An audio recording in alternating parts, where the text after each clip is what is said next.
The first question to ask is, why does any international trade occur? Why not just pass a law that bans all international trade? It would reduce competition for domestic firms, so they would be more profitable. This will lead to more jobs for workers and higher overall public welfare. Is it possible to pass a law like this? Yes, but would it be a good idea? There are at least three theories of international trade: mercantilism, absolute advantage, and comparative advantage. In a nutshell, mercantilism is a worldview that believes exports are good for a country's economy and imports are bad. Historically, mercantilism was a dominant viewpoint from the 1500s to the 1700s.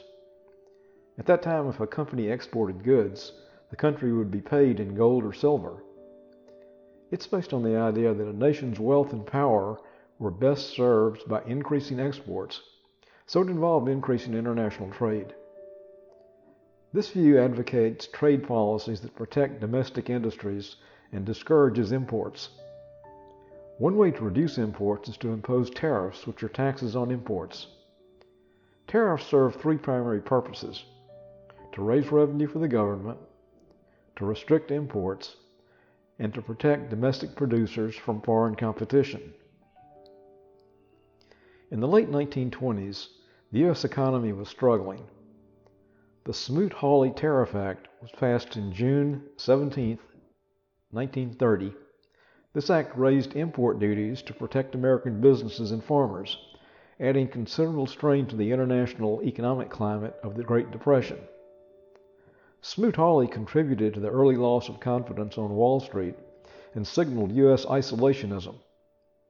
By raising tariffs, it prompted retaliation from foreign governments, and many overseas banks began to fail.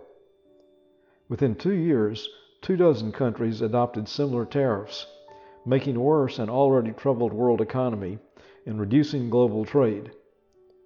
U.S. imports from and exports to Europe fell by some 2/3 between 1929 and 1932, while overall global trade declined by similar levels. Most economists have argued that the tariff deepened the Great Depression and made economic conditions worse for a decade. So maybe mercantilism is not such a good idea.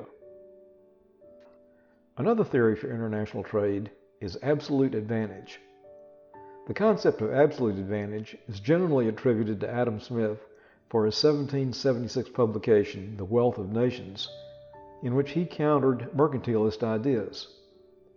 Smith argued that it was impossible for all nations to become rich at the same time by following mercantilism, because the export of one nation is another nation's import.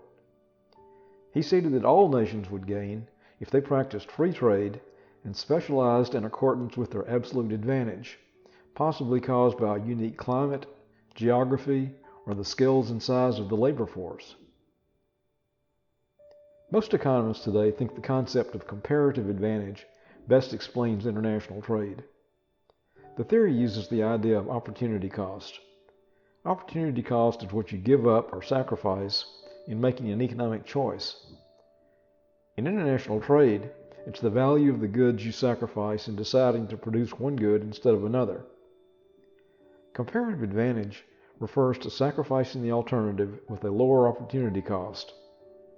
Here's a non-marketing example of comparative advantage. You may have heard of Phil Mickelson. He's a very successful professional golfer. But let's also assume that he's an absolutely great marketing professor, even better than I am. I, on the other hand, am a terrible golfer and a good marketing professor, but not quite as good as Phil Mickelson. In this example, Phil has an absolute advantage over me in both golf and being a marketing professor. So should he spend half of his time on golf and the other half on being a professor? Or would he be better off giving up being a marketing professor and concentrating on golf? I think the answer is obvious. He should sacrifice the income he would make being a professor and focus on golf. That's a look at 3 theories of international trade. Thanks for watching.